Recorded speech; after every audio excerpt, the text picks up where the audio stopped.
नाजरीन, हमास और इसराइल में जारी जंग में शिद्दत आती जा रही है।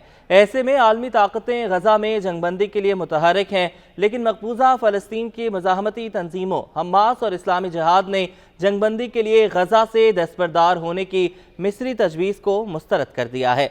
खबर रसा इदारे ने मिस्री सिक्योरिटी ज़राए के हवाले से बताया है कि मिस्र ने इसराइल से मुकम्मल जंगबंदी के लिए हमास और इस्लामी जिहाद से गजा से दस्तबरदार होने का कहा था। खबर एजेंसी के मुताबिक हमास और इस्लामी जिहाद के वफूद की काहिरा में मिस्री हुकाम से मुलाकात हुई, जिसमें मुख्तलिफ तजावीज़ पेश की गईं। ताहम दोनों बड़ी मुज़ाहमती तंजीमों ने गजा का कंट्रोल छोड़ने से इनकार कर दिया।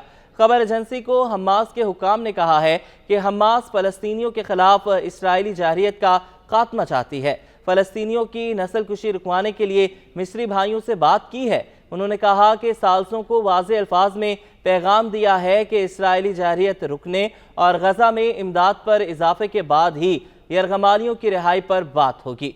इस्लामी जिहाद ने भी यही मौक़िफ़ अपनाया है और कहा है कि ये तमाम यरगमालियों की रिहाई के लिए इसराइल को तमाम फ़लस्तीनी कैदियों को रिहा करना होगा। हमास ने आलमी फौजदारी अदालत से सेहूनी जंगी जराइम के एहतसाब का भी मुतालबा किया है। हमास के रहनुमा इज़्ज़तुर रश्क ने कहा है कि इसराइली मैदान जंग में शिकस्त के बाद गजा के शहरियों को दहशत ज़दा कर रहा है। सेहूनी फौज के जंगी जराइम पर आलमी अदालत फौरी इक़दाम करे। उन्होंने कहा कि इसराइली फौज को शिकस्त होने लगती है तो बाइडन की मदद से निहत्ते शहरियों पर हमले बढ़ा देती है। दूसरी जानिब हमास के तर्जुमान खालिद कदूमी ने बरतानिया को भी दो टोक अल्फाज में पैगाम देते हुए कहा है कि बरतानिया कौन होता है कि फ़लस्तीनियों की तकदीर का फैसला करे। फ़लस्तीन के अवाम को उनका हक दिया जाए। तर्जुमान हमास ने कहा कि दो रियासती हल का मकसद इसराइल को तस्लीम करना है। 7 अक्टूबर से अब तक 20,000 फ़लस्तीनियों ने अपनी जानों की कुर्बानियाँ दी। इसराइल भी दो रियासती हल को नहीं मानता। इसराइल का फ़लस्तीन पर कोई हक नहीं है। खालिद कदूमी ने कहा कि वो खित्ते के दो रियासती हल को मुस्तरद करते हैं। अगर चोर घर में आ जाए तो क्या हम उसको अपने घर का हिस्सेदार बनाएंगे? खालिद कदूमी ने कहा कि OIC नाकाम हो चुकी।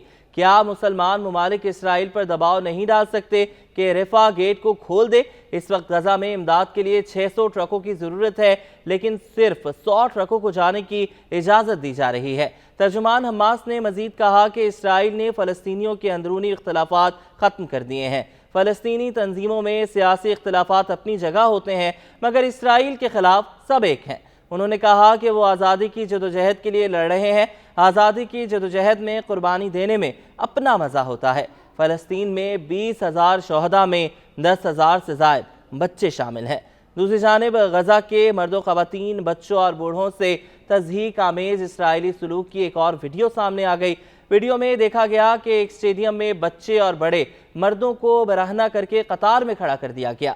इसराइल की कैद से छूटकर वापस गजा आने वाले फ़लस्तीनियों ने बदतरीन तशद्दुद के हवाले से शिकायत करते हुए बताया कि बरहना करके ज़हनी और जिस्मानी तशद्दुद का निशाना बनाया गया, गैर इंसानी हरबे आजमाए गए। वाज़ेह रहे कि फ़लस्तीन की मुज़ाहमती तंजीम हमास की जानिब से भी इसराइली कैदियों को रिहा किया जा चुका है, जिनके साथ इंसानी हमदर्दी के सलूक की आलमी वीडियो मीडिया पर भी नशर हुई थी।